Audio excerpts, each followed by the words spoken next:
Hospital provides high-quality health care to residents of Western New York, offering patients the most sophisticated medical advancements while keeping the ease and familiarity of a community hospital. Support for Chautauqua Sunrise has been provided by WRFA 107.9 FM, Jamestown's public radio station, streaming online 24/7 at WRFALP.com. Low power to the people. Meter's Restaurant, a family tradition for over 50 years in downtown Ripley, is a proud supporter of Chautauqua Sunrise. Meter's provides all-day dining, banquet services, and custom catering, specializing in pie. Funding for Chautauqua Sunrise is provided in part by the County of Chautauqua Industrial Development Agency, with offices in Jamestown and Dunkirk, helping businesses to prosper throughout Chautauqua County. For more information on how the CCIDA can assist your business, visit choosechq.com. From supporting people with disabilities to enjoy great lives, to providing health care services that are available to anyone, the Resource Center has been improving our county for more than 60 years. Learn more about how the Resource Center makes a positive difference in people's lives. The Hofbräu House in downtown Buffalo invites all our friends from Chautauqua County to experience craft beer, Bavarian food, and live entertainment. Check us out on our Facebook page and website for family-friendly events throughout the year. From the Access Chautauqua Studios in Mayville, it's Chautauqua Sunrise. Chautauqua Sunrise is hosted by Doc Hamels and supported by the award-winning volunteers at Access Chautauqua.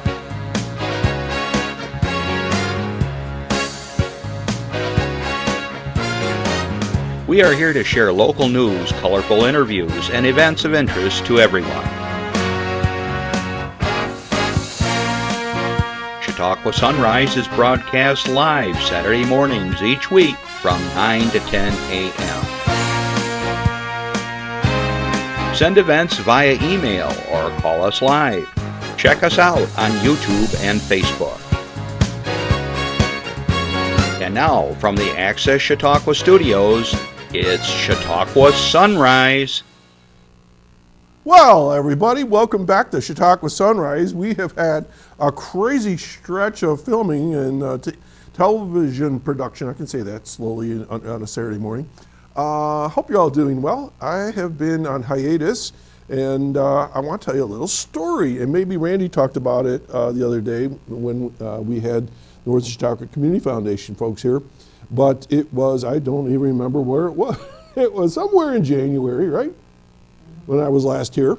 And I had Anthony Merchant from WRFA, and we were sitting here, it was 10 minutes to 9, and all of a sudden, the lights went out, power went down, and we were gonna film 3 shows that day for a variety of reasons, and the place was like sitting in a tomb, wasn't it, Justin? You can't see anything in here, it's like pitch dark. And we had no idea what was going on, and the lights flickered a little bit, and we were waiting, and the power never came on until much later on. Canceled that show, canceled the next show, and we had no idea when the power was going to come on. So then they had the generator come on, which sounds like, I don't even know, it sounds like a washing machine, really loud. A semi, okay, semi-truck. The walls were shaking, the floors were shaking, so we decided, no. So we were supposed to have our 600 show. We're going to schedule that for the end of February. So special event coming up, our 600 show with a special secret guest. And it's gonna be fun. But today, we are talking all things sports here in Chautauqua County. And we reinforce the walls, we soundproof the ceiling, and we strap on seatbelts here because Randy Anderson is in the house.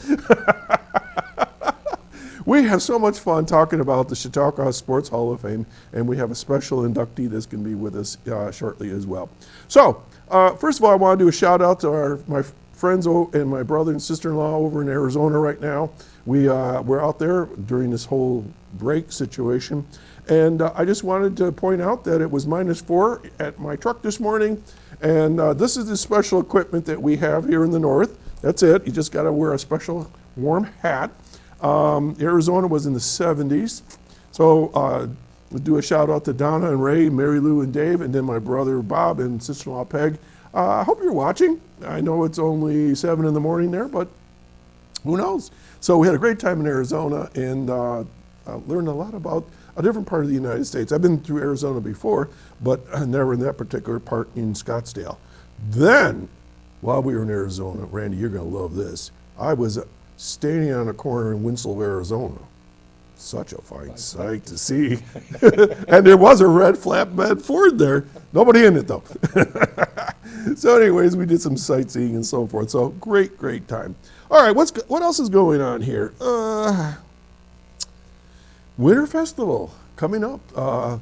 Very, very happy to see that the folks over at the Hughes Educational Center, the Conservation Heavy Equipment class has been building the snow ice castle.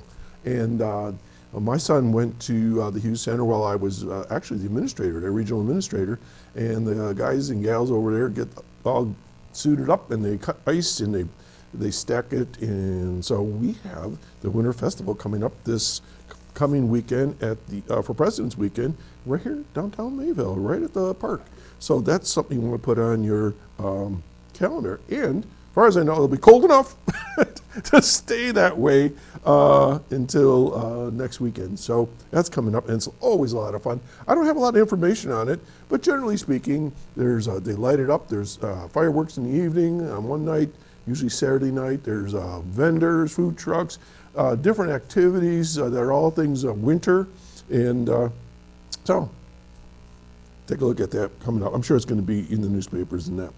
Okay, I have a poster from Poster. If we can pop that up, Jeff. This is a special event coming up. Yep. Sue Poster sent this to me, and it's basically an invitation at the Lakeshore Center for the Arts over in Westfield that they are going to provide a free romantic movie on Saturday, the February 14th at 11:30 a.m. And you get popcorn and chocolate dipped strawberries free. Okay. How cool is that? So you better give them a call or make sure you get online and reserve your seats because it's a limited seat theater. I think I was told it's somewhere around 40 seats. And but anyways, so that's something to do this coming Saturday, February 14th for Valentine's Day, Randy. Maybe Heidi wants to go see a movie with you, just like the old days. Okay, so anyways, that's coming up, and Sue Poster, thanks for sending that over. All right, so let's see, what else do I got here? Super Bowl tomorrow. Who cares? The Bears are out. Boo. Miami's out. The Vikings are out. We're all got all kinds of teams here, and of course, go Buffalo. Yeah, they're yelling through the wall.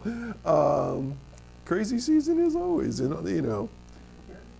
The Bills were close too, by the way. But so yeah, go Seattle. Anyone but the other team, right?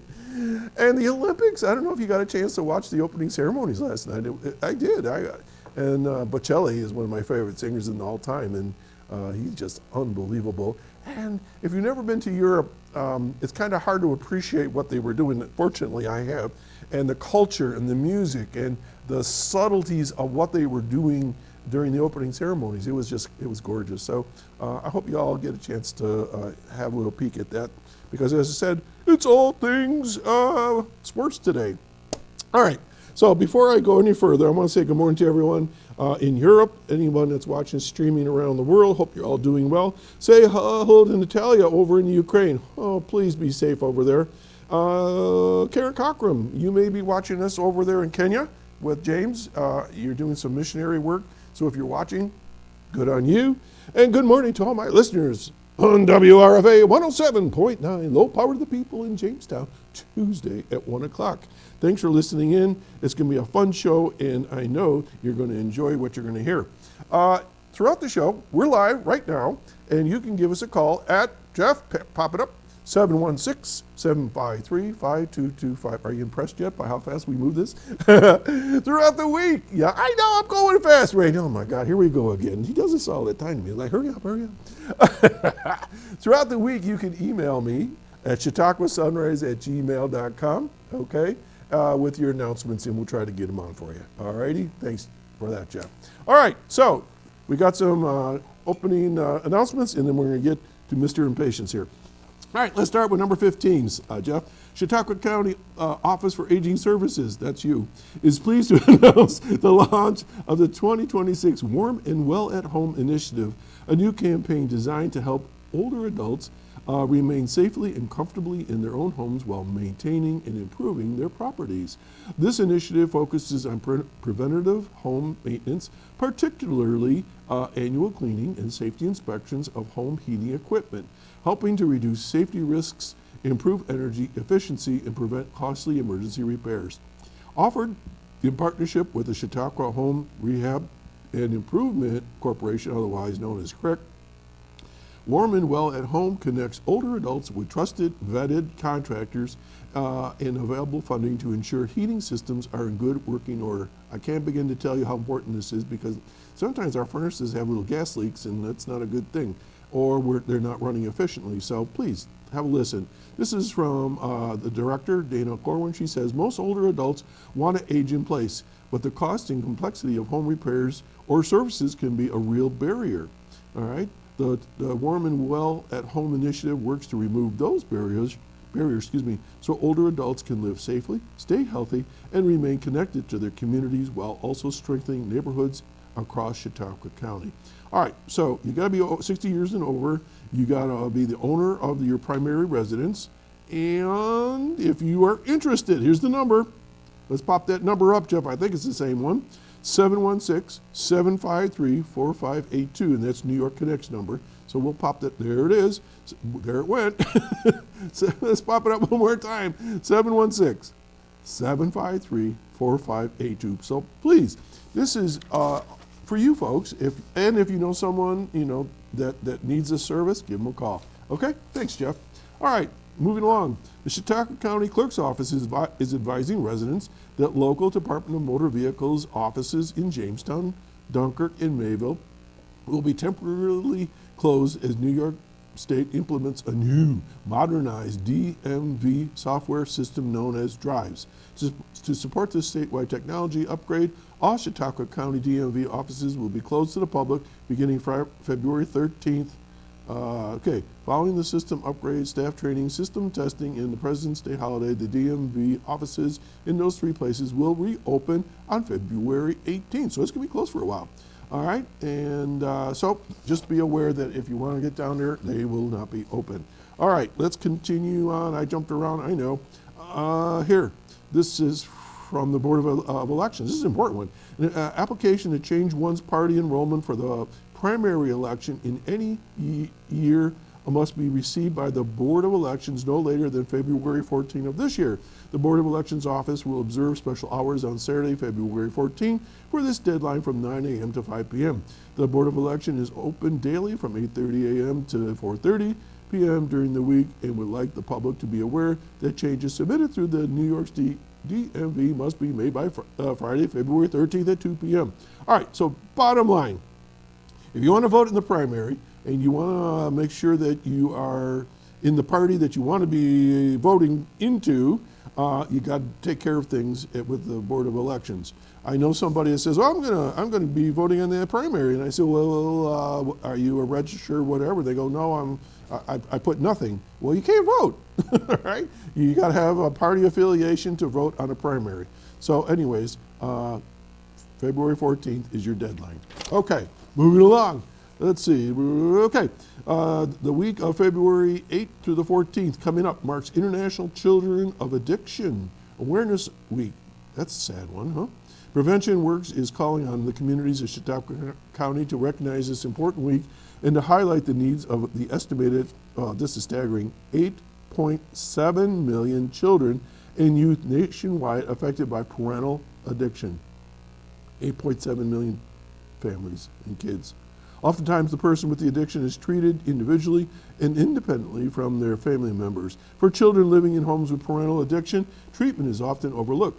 Children are in desperate need of care and treatment that can lead to both healing and hope for a better, healthier future. Parental addiction has a lasting impact on children in that household. Roughly 1 in 8 children aged 17 or younger are living in a household that has at least one parent who has a substance use disorder, according to these statistics. All right, so please, if you have any concerns or whatever, you can always check out the folks with Prevention Works here at the county. All right, so that's a staggering announcement. Let me make sure I got everything here, and I think I am done with that one, done with that one, done with that one. Okay, I think we're done right now. So if you have any questions about any of these things, give us a call later on, and we'll try to get that information to you. This show is rerun throughout the week, as you know, at 2 at 8, and you can go back and look at this information. All right, we're going to take a little breather right now. So we have a public service announcement, and we'll be right back with some really fun things. It's a miracle that springs forth to feed us, to clothe us, to bring us joy. A miracle prompted by rain and warmed by the sun. But few realize without healthy soil below ground, there would be little life above it. Learn more about this miracle under our feet and how we're working with farmers and ranchers to unlock the secrets in the soil. And I purposely tried to talk as fast as I can in the beginning because I really, truly want to make enough time for my guests today, because we are going to talk about sports here in Chautauqua County. I'm always so impressed by our county, and you know that. You know, we've been doing this for 12 years, and today's show, what, 599, Justin? And we like to highlight the great stuff and some of the dark stuff in Chautauqua County. And one of the things that always impresses me is our wealth in music, the arts, and of course, sports. Okay? Randy Anderson, welcome back once again. Thanks, Doc. I'm happy to be here. How are you? I'm good. Hey, I want to know if you had a good birthday, because I always appear on your show around your birthday. You brought me a cupcake. I brought you a cupcake one year because it was actually Right on my birthday. the day. But Yeah. your birthday was last week, wasn't it? Yeah. Thanks for remembering. Went okay? I'm still here. we were actually in Arizona, so it was nice. Did anybody give you a cupcake in Arizona? My friends, they had a little cake for us. Actually, it was 3 birthdays. We were all January kids, Okay. so we all celebrated together. So yeah, it was nice. Great. Yeah. So you've been well? Yeah, doing really well. Still doing Motorhead stuff? Yeah, I'm interested. I didn't know he was a Motorhead. Did you know he was a I'm interested in a Motorhead? lot of things. I'm interested in a lot of things. But today, we're going to talk about the Chautauqua Sports Hall of Fame. All right. And you have a guest here with us today. I do. I'm really happy to have our 2026 inductee, one of our 2026 inductees, Brianne Prince Hazelton. We're going to spend a lot of time talking to Brianne later in the show. Okay, well, let's take a look. Good morning. Hi, good morning. How are you? Okay, we'll get to you in a little bit, okay? So sit back, relax, and watch the banter that takes place now for the next 40 minutes. So, Chautauqua Sports Hall of Fame has been around a while. How long? We've been around 44 years. I ask you this every time, and it's like I'm in shock. Because I've known about it for a while, but I didn't realize it went back that far. How did it get started? What's the history on it? The person who was primarily the pusher Yeah. for the origination of the Chautauqua Sports Hall of Fame was Russ Dietrich. I know Russ. Well, everybody in Chautauqua County knows Russ. And he was the impetus for starting the Chautauqua Sports Hall of Fame back in 1981. Can I tell you a little story about Russ? Sure. Okay. He has his own seat at the stadium, right? Yes, he does. And we went one time to a ball game. Well, the ballpark is named after him. But he has his own name on his own seat right behind home base. It's my story. So what's in a name? You know, everybody's naming themselves these days. Anyways, Kazing. And so I saw his seat empty, and I saw him. I saw you're empty. So he said, anytime I'm not there, you can sit in my chair. So I thought that was cool. Yeah. And he used to be on the radio with Jim Roselli, and they interviewed me a long time ago, for BOCES and stuff. So, and Russ was on the board of directors for the for Chautauqua County Office for Aging Services. So I've served on the board with him. So Russ is a cool guy. So. Yeah, Russ is doing very well. Good. He's 91 years old now. Okay. And still going. Still pumping right along. Yeah. All right. So 44 years ago, he came up with this concept to have some kind of sports Hall of Fame. But there was no location, or was it just a concept, or did they actually have a building? No, initially, I wasn't involved 44 years ago. I've only been You were a involved teen for then. the last 20 or so years. Okay. But back then, they initially were located at Chautauqua Mall. They were given a storefront. I think I remember that. They were given a storefront down toward the Sears end of the mall. If you're looking at Sears, it would have been on the left. Yeah. So they were located at a storefront at Chautauqua Mall I remember that. from 1981 or 82, whenever they got moved in, until the year 2000. Okay. And then they moved downtown to our present location, Which is? 15 West 3rd Street, Which is on the 50-yard line. which is on the 50. Boy, I've got you trained. It's 15 It's West. the 50-yard line of Jamestown, New York. So we got the best seats in the whole house. Okay, so say, address one more time, 15 West. 15 West 3rd Street. 3rd Street. All right. Yeah.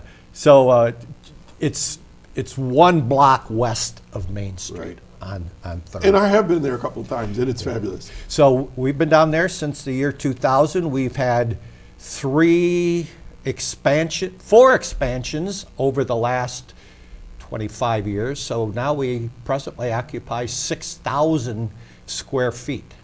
Holy cow. Yeah, it's a big operation. All right, so what was in that building, in your building, or that space before it was the Hall of Fame? Was there a store there or something? It was called Carnahan's. And Carnahan's, that's a it was familiar ring. Yeah, and when I was a boy, my mom and dad took me to Carnahan's to buy my school clothes and my school shoes and my Cub Scout uniform. I was just going to say, that's the only place you get Boy Scout stuff. Yeah. Because I was in scouting. Yeah, so we're located on where Carnahan's used to be. Okay, last time I was there, you were kind of developing a back room, so it must be you've already expanded back We've there. expanded back there. All right, so what's the mission, if you will, of the Sports Hall of Fame? Our mission is to honor and preserve the sports history of Chautauqua County. We honor its history by inducting outstanding individuals who have contributed to sports in our county, like Brianne. We preserve the sports history by collecting artifacts and memorabilia that has to do with the sports history and archive them and put them on display. That's wonderful. You know, it really is wonderful. And, you know, people always think of the, a couple of the main sports, but you guys got stuff in there. Didn't even know we had people, javelins and referees and umpires and all kinds of different sports, you know. If a sport was contested somewhere in Chautauqua County, we've got You got it. We've got skating, and I mean, it's fabulous. And to me, it's like a museum. You know, it's really, really cool. It is a museum. Can anybody go? Absolutely. It's free of charge. And we're open Monday through Friday, noon to 3. Doc, we're an all-volunteer organization. So we have we have no employees. Okay. We're run by a 30-person board of directors. So it's like a 501c3? Yes, we're a not-for-profit. Okay. Yeah, and we don't receive any government subsidies or. There are none.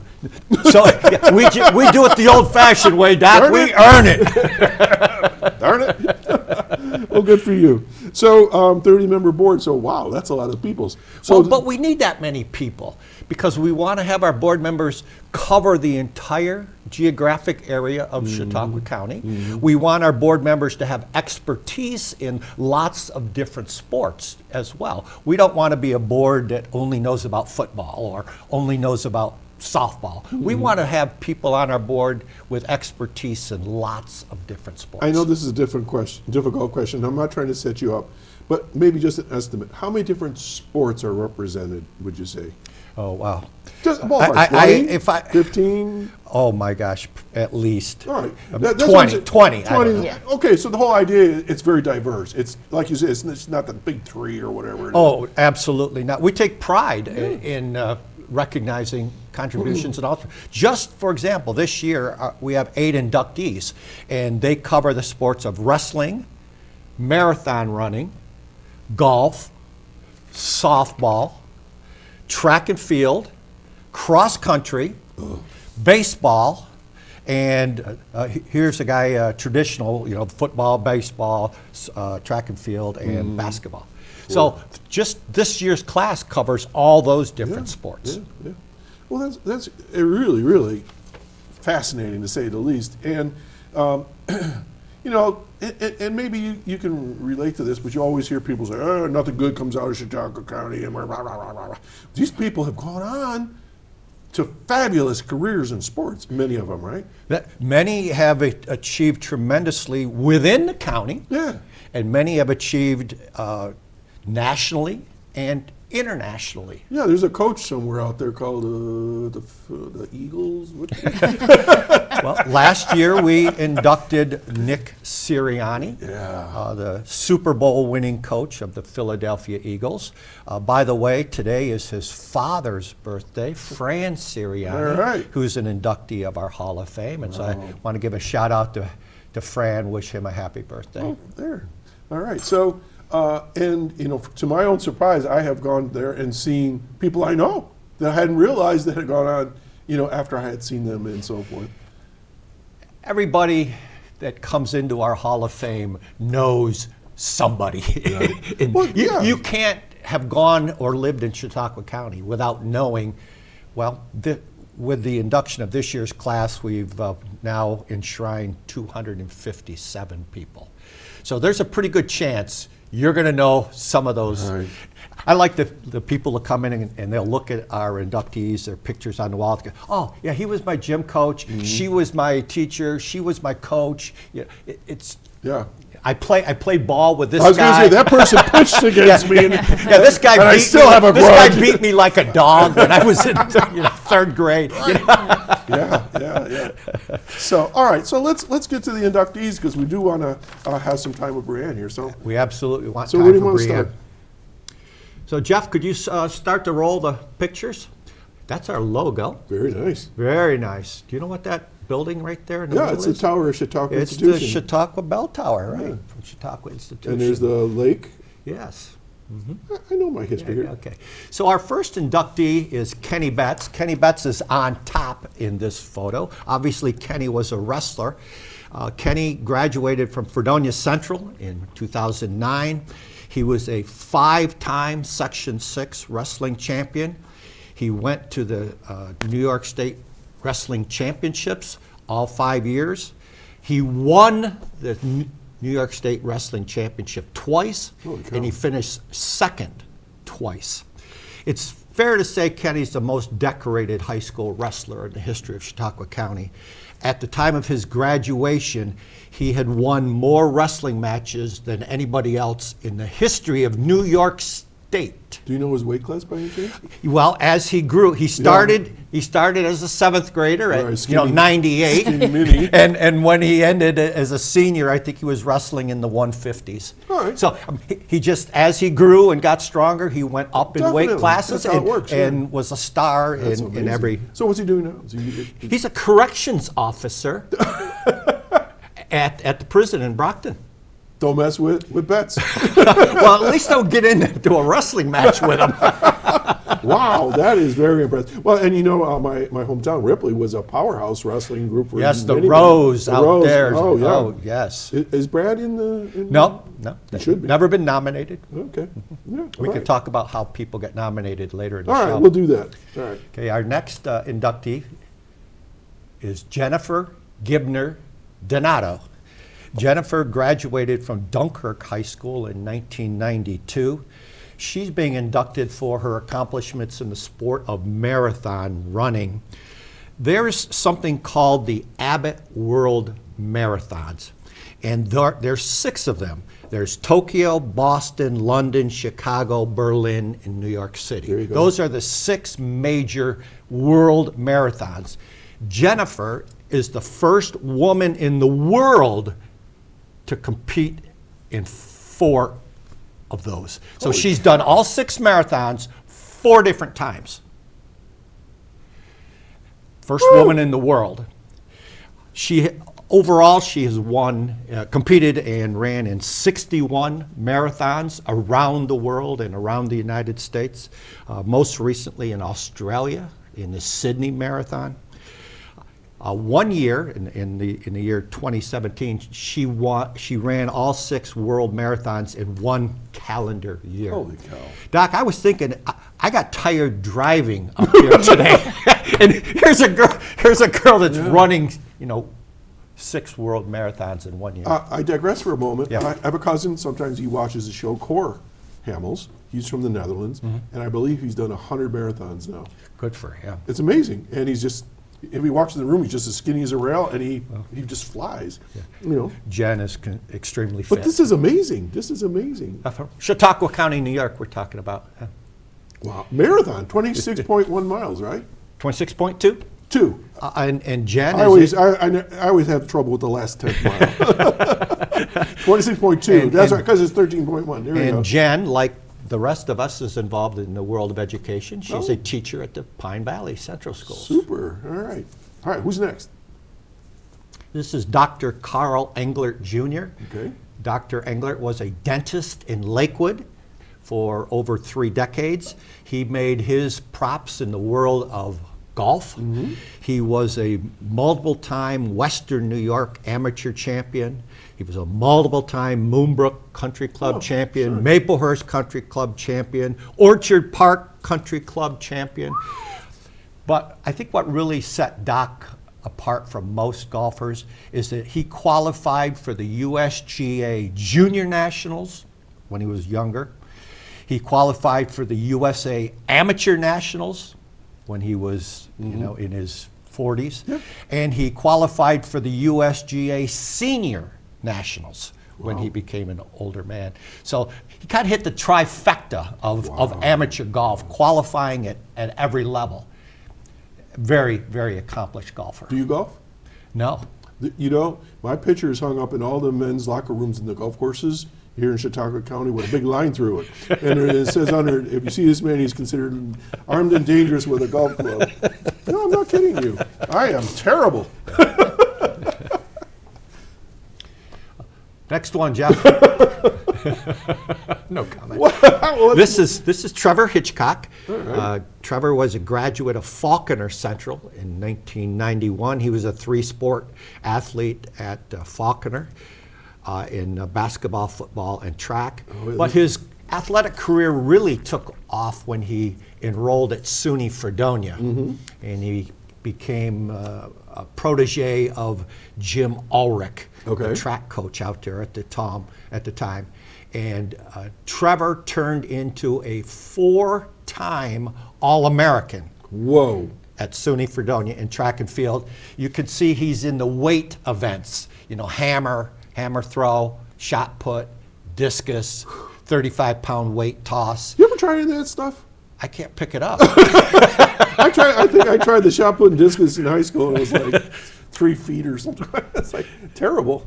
Wow. Yeah, Trevor is the record holder still is the record holder at SUNY Fredonia for the hammer throw and the 35-pound weight throw. And again, Trevor's in the teaching profession. He's a teacher at the Fletcher School in Jamestown. Wow. 2nd grade teacher. Well, good on him. Good on him is right. Yeah, that is a very demanding sport. It looks easy to you. As we said, try to pick that stuff up. I don't know how they do it. And Trevor has given back to the sport. Right now, he's a track and field official. He's the president of the Officials Association. So he's helping and guiding the next generation of track and field. Yeah. And that's what we're going to talk about with Bree in a little while. If we ever get to her, right? Yeah, how she's playing it forward. I'm trying to talk fast, Doc. You realize Randy is the only thing between me and you, Bree.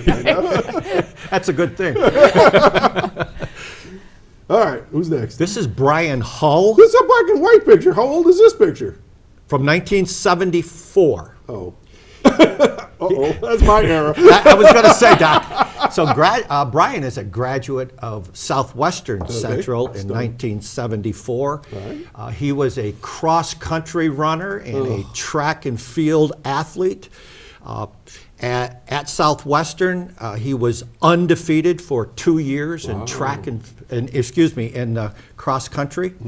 He, in his senior year, he was the New York State cross country champion across the entire state, the best guy in cross country. And in track and field, Brian ran the distance events, mile and 2 mile.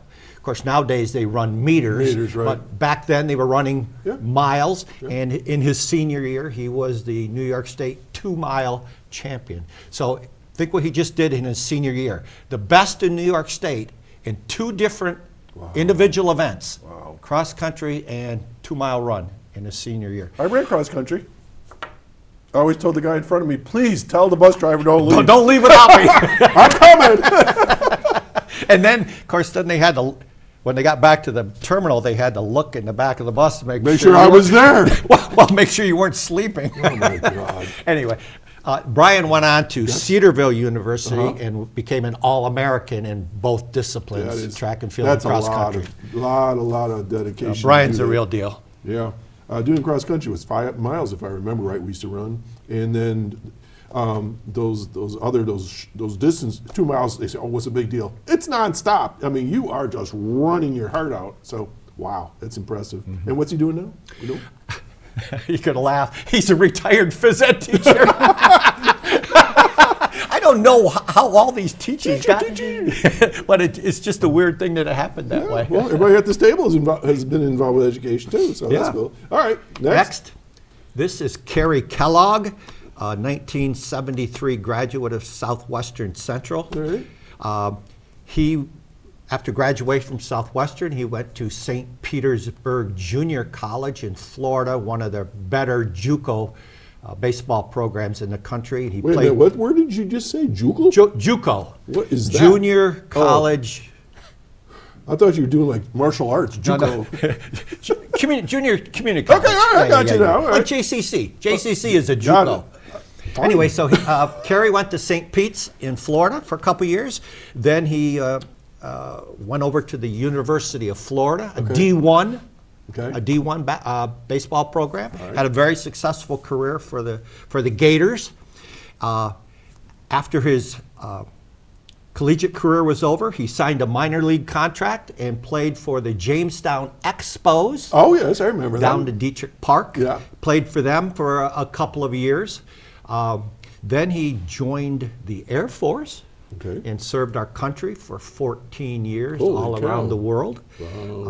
Got an early out of the Air Force, and when he came back, he was hired at Jamestown Community College to coach their baseball program. Sweet. He was there for 10 years, recorded over 200 wins, and led the Jayhawks to a World Series appearance for JUCO. Yeah. Then he later changed places with his assistant coach, and the assistant coach became the head coach. Kerry became the assistant coach at JCC, and he stayed there a few more years. Kerry's now retired and living in Lakewood. Nice. Not a teacher. Not a teacher. And one more to look at. This is Dan Wolf. Dan Wolf was a 1969 graduate of Cardinal Minzenti High School Okay, up in in Dunkirk. Dunkirk, Okay. which doesn't even exist anymore. Right. I think Minzenti had a run of about, from 1952 roughly to I think 1979 is when they closed. Dan was an all-around athlete at Cardinal Minzenti. When you're really good, when you're a superstar athlete, and you're at a relatively small school, you have to play all the sports. Yeah. And Dan played all the sports. Wow. He won 15 varsity letters Holy cow. during his high school career. Wow. And Very impressive. Baseball, basketball, track and field, and football. Iron Man. Yeah. His coach and people in the know from the Dunkirk area say that he was the finest athlete in the history of Cardinal Minzenti High School and maybe all of the North County. Wow. Dan is deceased. He dear. passed away a couple years ago. Okay. Wow. Well, a very impressive class, but But the best yet to come. the best is yet for All right, so so- let's show a picture of Bree All right. when she was Back in high school. back in Look high at that school. form. Look at that 95 form. miles an hour. So this is probably about 1998, Bree, 98, maybe? Yeah, 1998. So that's the Frewsburg Bears. There they are. There they Yeah, are. forced to be reckoned with. So we mentioned we're going to talk a little bit about this. So how did Bree get into the Hall of Fame? What's the process? Okay, so we receive nominations from the public. We don't go out and solicit nominations. Okay. We receive them, and we have a nomination procedure. You have to do A, B, C, D, E. You have to give us all the documentation on the candidate's career. Okay. Not just tell me, well, she was a good player. Well, no, show it, prove it. And that's what they've done. This past year, we looked at 93 nominations and selected 8. Wow. So it's hard to get in the Hall of Fame, but it should be. Tell me. It should be. I'm not This in. is the Hall I've been of trying Fame. it forever. Yeah, I know. And so that's how it happened. That's very impressive. She has a very impressive file, and we'll talk about her outstanding career now. So we probably should start. How did you get involved in softball, Bree? What's your earliest softball memories? We moved here from Arizona when I was in fourth grade. We're in Arizona. Mesa. Okay. Mesa. So we moved here, and my parents are from the area. And then my dad was like, "We got to get you doing something," because there was a lot of activities out in Arizona. So then we moved to Frewsburg, and he started the little girls softball little league program. Cool. So then our team, it was brand new. We didn't have a pitcher, so he's like, "Guess what? You got to pitch," So he made me do it, taught me, took me to a lot of clinics, and that's how I started. Was your dad a softball player? No, he just knew that we needed some sports in Frewsburg, and he just was like, "What are we missing in the area?" And he just kind of took the ball. When did you realize you were pretty good? When did that happen?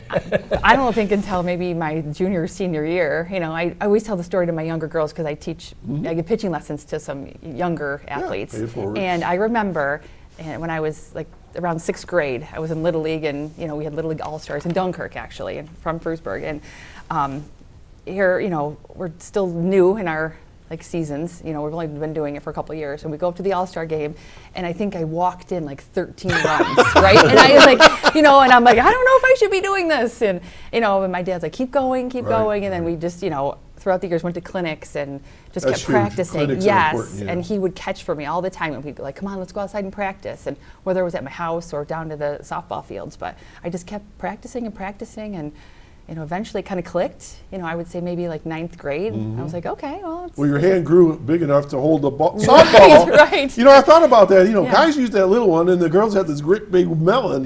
Yeah. So then it just kept going with it. And How about different pitches that you had to learn how to throw? Tell us about the pitches, various pitches you had to learn. So obviously you start with a fastball, and then going to the clinics, all the, college coaches or clinic coaches would say, well, the next one you would learn is a changeup. And then after that, once I mastered the changeup, then they would kind of tell me the different pitches to learn. But I would learn one at a time. First after the changeup, it was a rise ball. And then after I learned that, then I went to a curveball, and it just kind of developed until I had a screwball, curveball, everything. So High ball. yeah.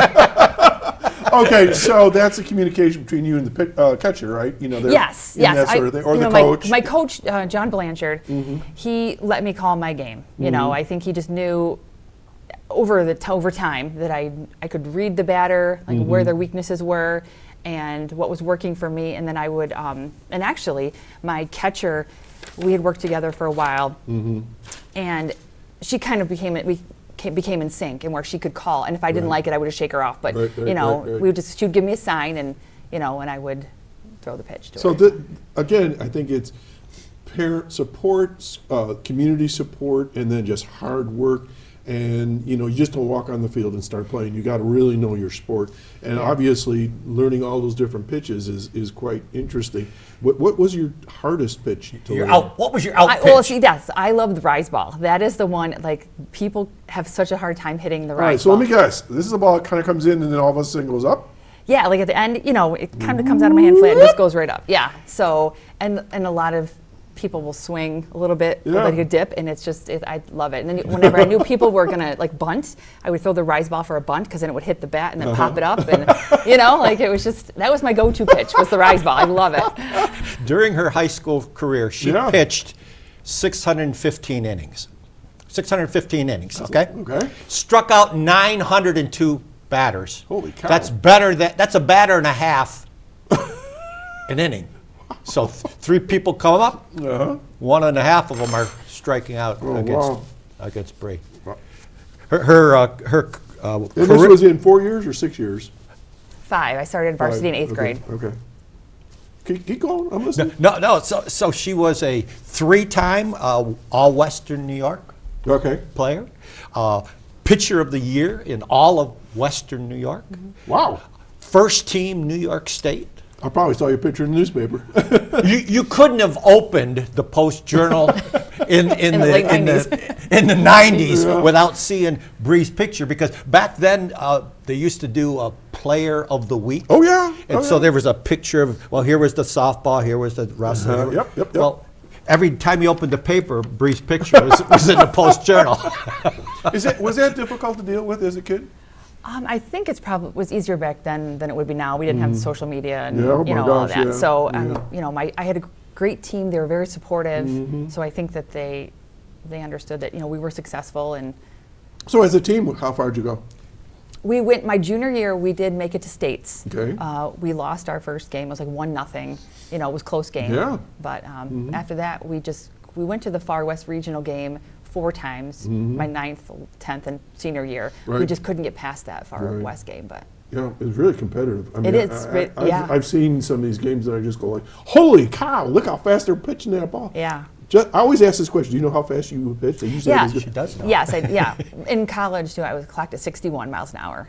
So, From- which is 40, At 40 feet. At the time it was 40, now it's 43, but at the time it was 40 feet. You have 43 feet, it's you like- have to react So it's to like a 61-mile-an-hour ball coming at you. they used to say it was like equivalent to like high 80s, 90s baseball Yeah. pitching, So is that like really unusual for a pitcher in softball? Or- Nowadays, it seems like there's more and more pitchers. They're getting stronger, the techniques are getting better, so I don't think it's as rare now, Yeah. but maybe back Holy in cow. the late 90s. Force to be reckoned with, I'm sure. So after a great career at Frewsburg, Yeah. she earned a D1 scholarship to St. Bonaventure. Oh, Bonnie. And tell us about your career at St. Bonaventure, Bree. It- Brown Indian. yes, that's right. Wearing the brown today, those are our colors, brown and white.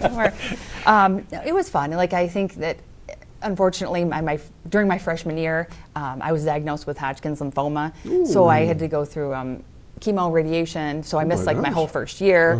And then as a pitcher, like, I'd never really taken any time off, like because you have to do it pretty much all year. Yeah. So then after missing that year, I came back for the last 3 years, more like the last 2 years, and we were okay. We were just under 500 probably for those years, and so, but we never made it to like a championship or Yeah. anything. So Wow. What was the biggest difference between high school and college softball?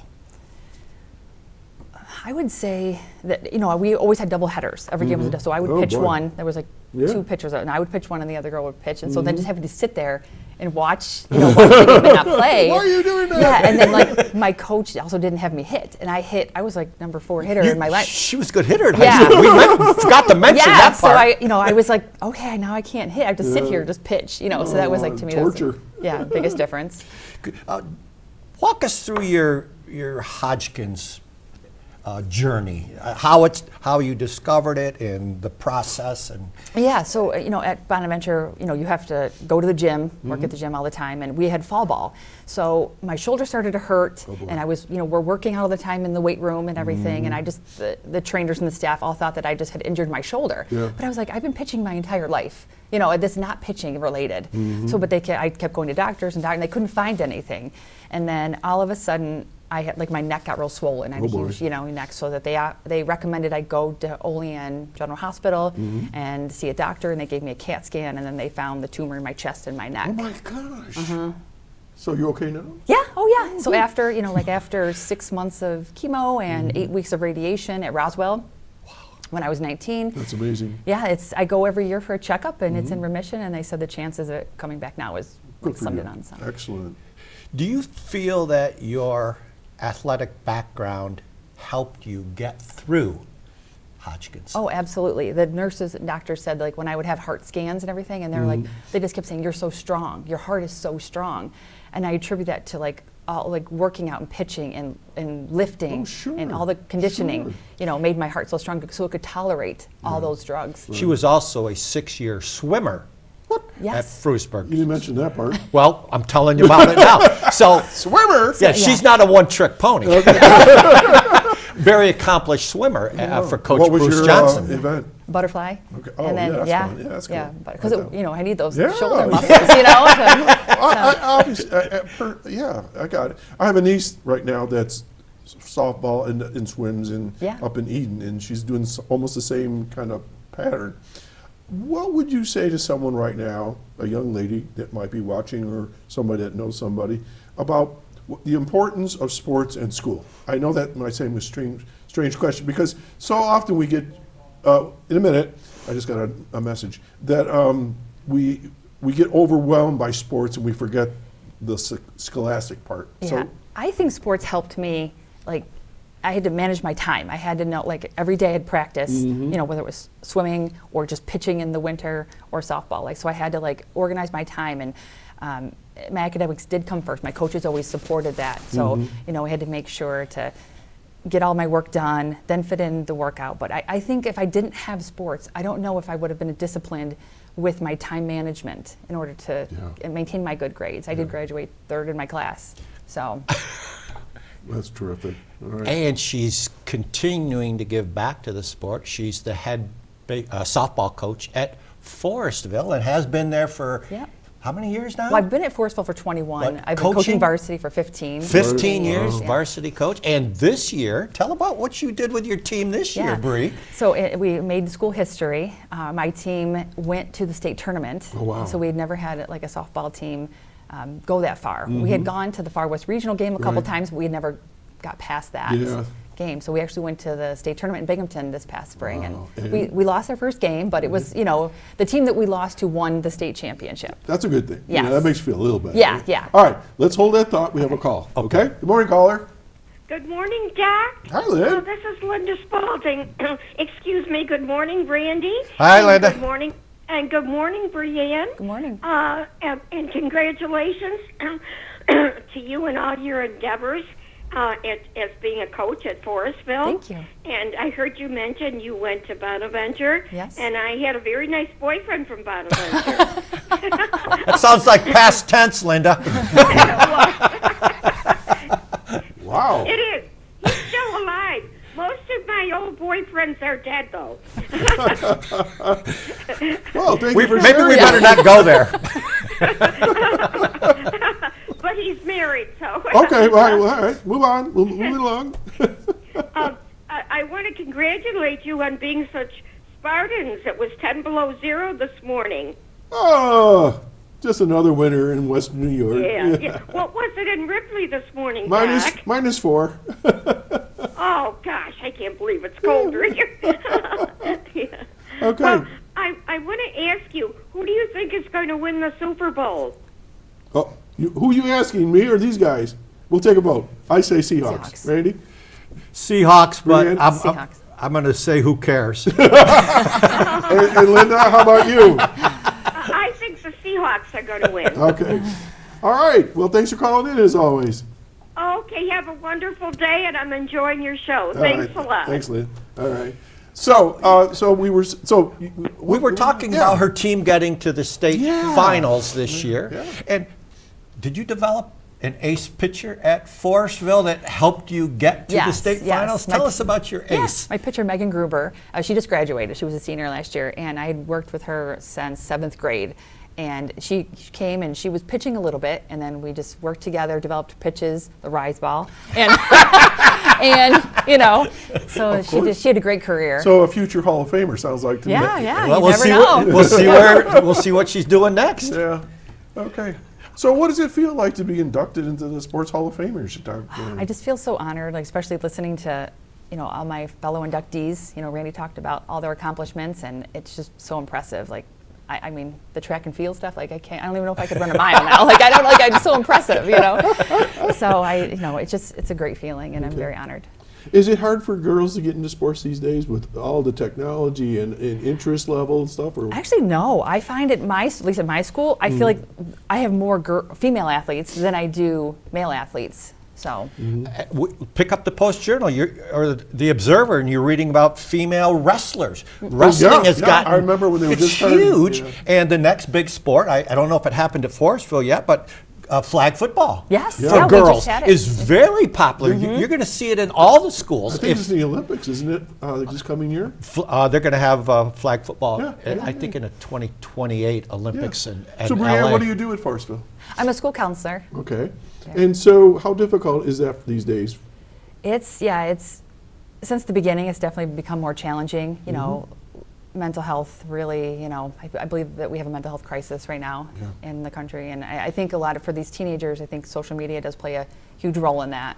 So it's just, it's getting to be a lot. But I think sports helps you get out of your shell, get out of the house, get away from that iPad and that phone and whatever. And creates friendships and connections. pull in some fresh air and talk to real people instead of whoever you think you're talking to and stuff like that.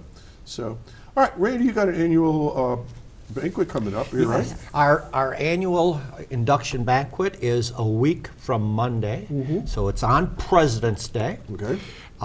It's at the Lakewood Rod and Gun Club, just like it always is. We still have a few tickets available. Okay. They can be purchased online at chautauquasportshalloffame.org. And what are they going for? $50. You can use your PayPal account and buy one today, and I'll get it shipped out to you. I also want to say, in addition to inducting 8 new people into our Hall of Fame, we also honor outstanding local, high school, collegiate, and community athletes. You have 2.5 minutes to get through that list. I don't have enough time to go through the whole list, but we're going to have 18 individuals at our banquet. Just as an example, Emma Lewis from Southwestern, Ethan Verboski from Maple Grove, Chase Haglin from Frewsburg, Anthony Gatto from Brockton, Christy Metz, a woman from Dunkirk who is a power lifter, internationally ranked power lifter. Sweet. Braden Fuller from Southwestern, Asher Olson from Chautauqua Lake, Matt Redlecki from Clymer, and on and on and on. So we're also recognizing outstanding. And again, across all sports, right? All sports. We've got a cross-country runner from SUNY Fredonia who's going to be honored. He was the SUNY Fredonia champion this year. We've got a gold medalist in the Para-Olympics coming to our banquet, Raven Sample. Okay. We've got some Special Olympic athletes that we're going to honor at our banquet. That was my field. So again, we're trying to cover all the bases of sports in our county. You know, and we overlook sometimes the Paralympics and the Special Olympics because there are some outstanding athletes in those areas that we don't even think about. You know, you think about what they do considering their disability, and they go far beyond what you would think. We've inducted a Special Olympian into our Hall of Fame a few years ago. We inducted a deaf Olympian into our Hall of Fame as well. So we take great pride in recognizing excellence in all disciplines of sports. Okay, Brianne, I'm going to give you the last little bit of time here. Anything you want to tell folks about anything about your sport or young I just think ladies? that, you know, especially to the young female athletes, that if you have a chance, you know, try something. There's so many options now. Like I know that our school combines with another school, which is happening more and more often. So like there's just so much available out there to the athletes. So don't be afraid to try something new. And especially as a counselor, you can help young ladies and guys for that matter. Yeah. You know, think about, sports. And it doesn't have to be you're going to spend the rest of your life in that thing. Just get out. Yes. Exercise, breathe, and use those muscles. Okay, well, thank you and congratulations. Thank you. It's nice to meet you today. And I know you're going to have fun at your banquet. We'll have a great time. And Randy, I'll give you the last little bit. Anything you want to share with the folks? No, just a reminder that our banquet is a week from Monday, and the tickets are available at chautauquasportshalloffame.org. All right. And that's a wrap. How about that for perfect timing? Perfect timing. I do this every week. Folks, I hope you enjoyed the show today about the Chautauqua Sports Hall of Fame. My guests today have been Brianne Prince Hazelton and Randy Anderson. And we're going to do this again next year. What do you say? Let's come back and do it again Pick a next date year. and send it to me. All right. We're going to do this on throughout the months to come, right here at Access Chautauqua. You can watch this show again on YouTube, Facebook, and on Spectrum 1301. Have a great weekend. Stay warm. As we said, it's in the minus right now. I don't know where it is outside our door here. Anyways, take care, stay warm, and enjoy all the great things here in Chautauqua County. Check out the Sports Hall of Fame there on the 50-yard line on West 3rd Street. Thanks, Randy and Brianne. Thanks for coming. Bye-bye.